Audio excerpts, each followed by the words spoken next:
Alright, so I'm finally back to recording. It's been about 2 hours since I recorded the content for class number 7. I've had a little bit of time to take a breather, let my voice rest a little bit. What I'm going to try to do is within the next 2 or 3 hours try to record the content for classes 8 and classes 9, which class 9 I just finished writing. In the span of that time, so I can get to UMA later in the evening and upload the videos, hopefully without getting caught at UMA in the dark.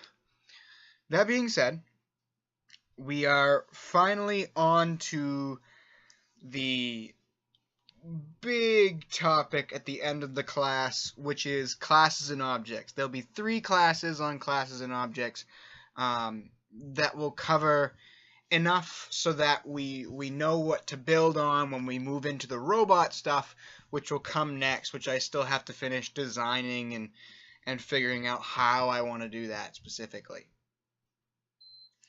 But that being said, the first few minutes of this video for this class will be a lot of me talking. I want to clarify as much as I can before I show you code. So you'll just have to bear with me a little bit here. I know that we haven't had a class like this for a while where it's a lot of me talking and very little of me looking at code. But it will not be all that, I promise you. Towards the end, we will be looking at a very basic class and how it is structured. But that being said, here we go. These concepts that we're about to talk about can definitely throw people for a loop. If you weren't already a little confused already, but that's besides the point. The best thing to remember now is not to panic. You've got time with the way this class is being reformatted, and there is a lot to learn. But once this clicks, you'll be able to see the reasoning behind why it exists and how powerful this idea of classes and objects can be.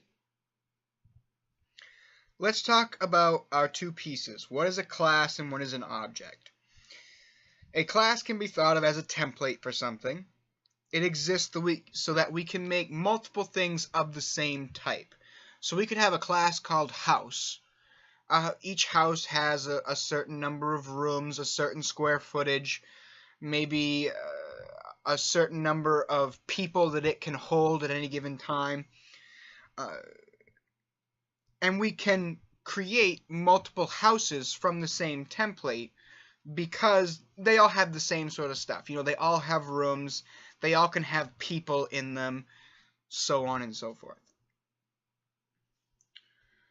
And it's these variations to the characteristics that I just talked about. How many people can it have in it, square footage, number of rooms.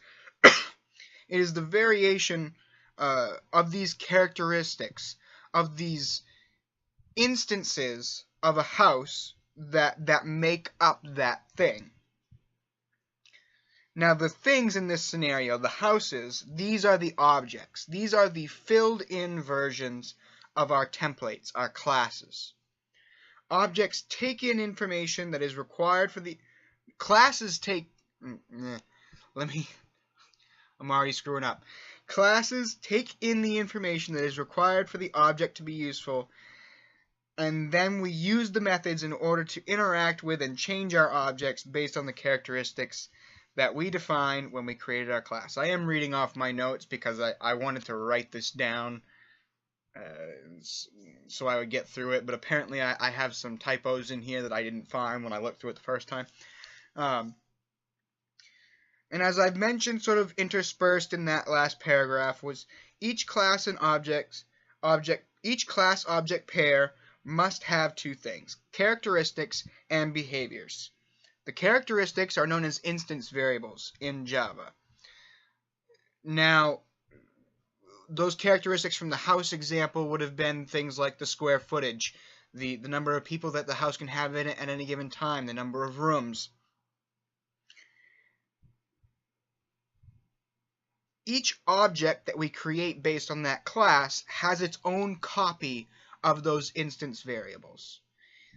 They are unique to that object, and they should be wrapped up inside of that class. I mean, of that object. Bleh. Oh boy.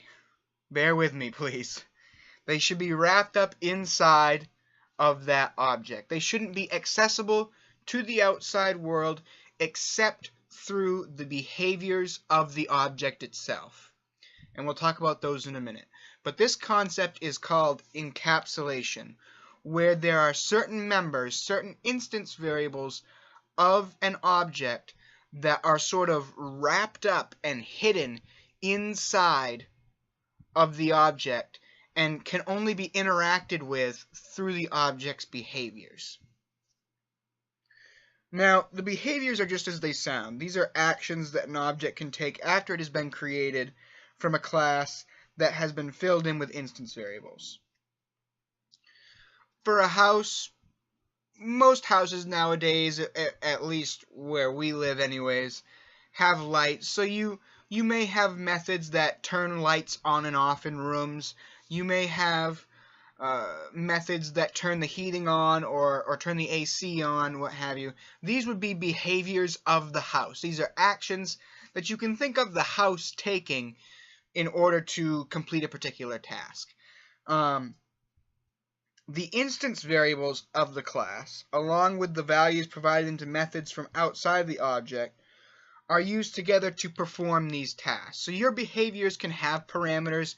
They can take in more information in order to be able to complete their tasks. Like with the heating example, you may have another class called oil tank, and you need to bring in information through a parameter from the oil tank in order to be able to know whether or not you can turn the heating system on, or maybe whether or not you can turn the heating system on in the entire house, or maybe it needs to be isolated in some way to specific rooms. So now that I've had a little bit of time, we talked about this for about 5 minutes. Now that I've had a little bit of time to talk about this, I'm going to pause the video and I'm going to build up a class in another window. Actually, you know what? I'm not going to pause because this one is actually fairly short, and we haven't really seen how to create a new class specifically for it being a class in BlueJ. So I want to go over that, and you'll see what I mean here in a minute. And it is fairly short. All we are doing is creating a very basic rework of the integer wrapper class, which we saw in the previous class when we were working with array lists. So let me minimize this window, and what I'm going to do is I'm going to right click and then I'm going to click new class. You could also click the new class button over here. I'm very used to the old BlueJ interface, and while BlueJ has had this piece of it for a long time over here, I am very used to the right click new class sort of deal.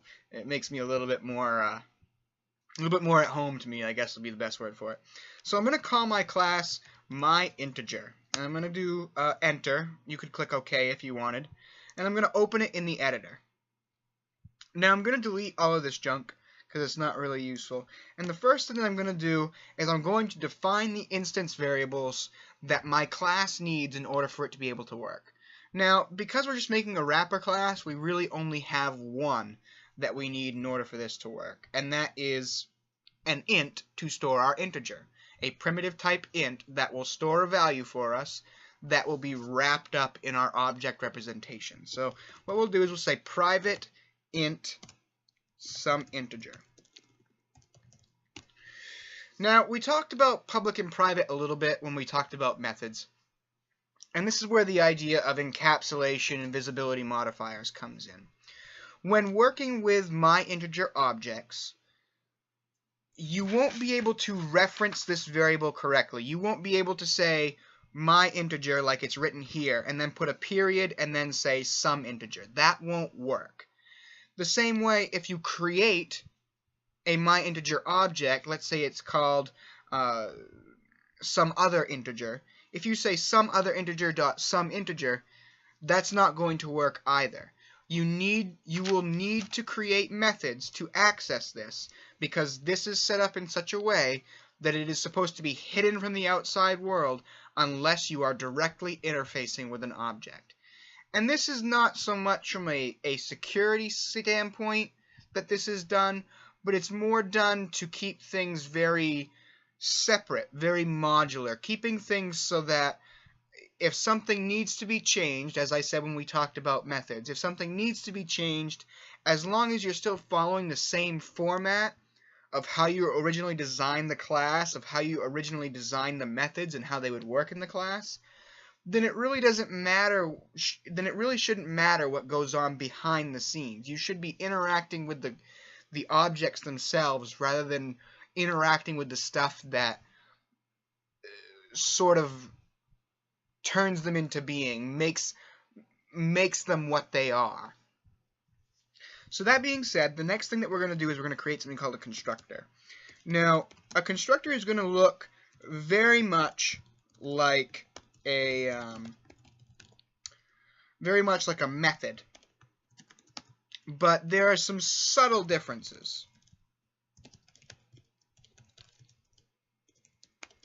First off, the intention of a constructor, which is what I've just written here, is to create a new object based on a class. It is a unique type of method because of the fact it doesn't have a return type, because Java already knows what the return type is supposed to be. In this case, it is a return type of myInteger. This is designed to create new myInteger objects, so we don't have to say myInteger is our return type. Java already knows that. Your constructor is where all of your instance variables, all of your characteristics for your objects should be initialized. They should be given some sort of value. In this case, what we do is we just take in a parameter called SumIntegerInput, and we set it equal to SumInteger. That way, our SumInteger instance variable has whatever value that the user passed in at the time in order to make it work. The next thing that I'm going to do is I'm going to create a method that will return our value. Okay? This should be fairly straightforward for you. This should look fairly familiar from when we talked about methods. This just returns the SumInteger value. Whatever is stored there is what it chokes out, I guess would be the best way to put it. There's really not much to this. The one thing that I will say is that you sort of have to make a best guess as to what instance variables you actually have to expose in your objects. Sometimes you will have instance variables that are internal to your class, internal to your objects. They are only there to make things that happen behind the scenes work, and the user doesn't really need to know about them. Certain variables you may need to be able to have access to, like in this case with SumInteger, but sometimes you may find that it's actually best not to let the user see what's going on there, or not give them the ability to actually access that value, simply because it's really not necessary. It would just add clutter to your class and may make the user of your class think that, well, maybe I need to use this for something, but what do I actually use it for? But that being said, the next thing that we're going to talk about is a set method. Now, set methods are used to set instance variables, and this idea of get and set you'll see a lot in classes when you create them, because there will be some instance variables where you will want outside access through methods to your instance variables so that things can be modified and changed. So in this case, what we're going to do is we're just going to simply repeat the code that was in our constructor. And you can see that we have a return type of void. This method doesn't return anything, and it does have one parameter, that's SumIntegerInput parameter that we needed to use before. Now, remember that in some cases you may not want the user to be able to change that value. So keep that in mind when you're creating your classes. You know, not every instance variable necessarily needs to be exposed using get and set. You don't necessarily have to give the user of your class, the user of your objects, the ability to make modifications to certain values if making modifications to those values might cause problems with the way that your class works. So keep that in mind when you're creating stuff like this. Obviously, in this situation, there is no real good way of making that example because the only value that we are storing is some integer. But just keep that in mind for the future. There may be cases where it is necessary to properly hide a value that you create as an instance variable in your class from the outside world entirely, because it is key to making your program run the way you need it to. And you don't want outside sources messing with it unnecessarily. The other thing that we're going to do is we are going to create a method called add1. Add1 will do exactly as it sounds. It will add 1 to whatever value some integer currently has. Okay? You've all seen the plus plus operator by this point. You should know what it does. It adds 1, and that's all we have to do. And that will add 1 to the value of our some integer instance variable for the specific object that it is called on. So if we say the next thing that we're going to talk about, and the last thing for this portion of the video, is something called toString. Now, when Java was created, the creators sort of thought ahead when they were doing the object-oriented programming stuff and building that out. And they thought, let's give all objects one method that will produce a result as a string of characters that describes the class. And every object in Java, scanner, ArrayList, input stream, output stream, print writer, buffered reader, socket, server socket, they all have toString methods. Some are more useful than others, and some do end up making use of the default one, which is almost completely useless. But for the most part, most of the classes that are built into Java have really nice toString methods that produce some sort of meaningful result that explains some of the characteristics, some of the more important characteristics of a particular class or object in Java. So we're going to create one for ourselves here for our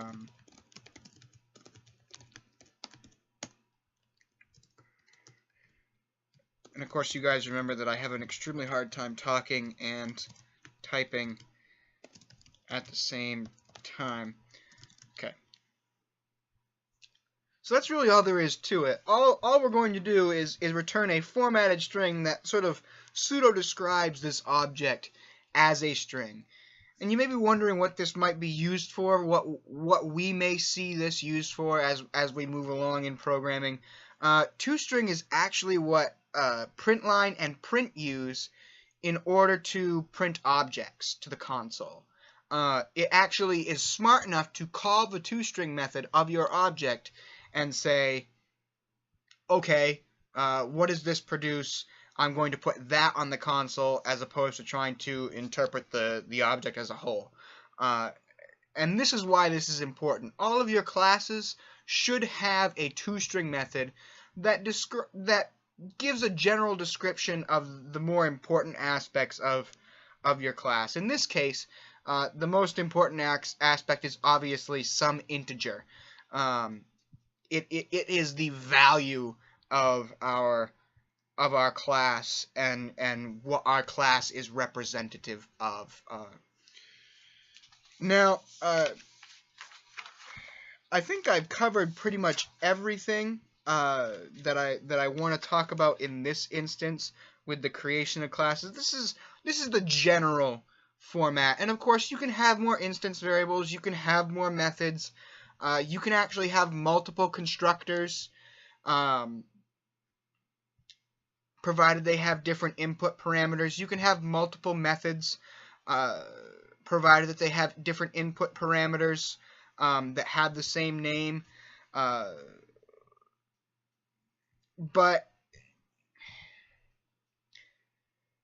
we won't go over that in the scope of this class. That's a little bit more beyond this. I just want you guys to be able to see this portion of it and see that this is the general format of how you would create a class in Java. Now, that being said, the next thing that we're going to talk about when we come back is how to create new objects, which we have seen before, and some more interaction with objects. That one will probably be fairly short, simply because of what we have seen before in previous classes with scanner and array lists. We have had to create objects before. We'll talk about it a little bit more in depth in the next video, just to make sure that you guys have a solid understanding of what is going on.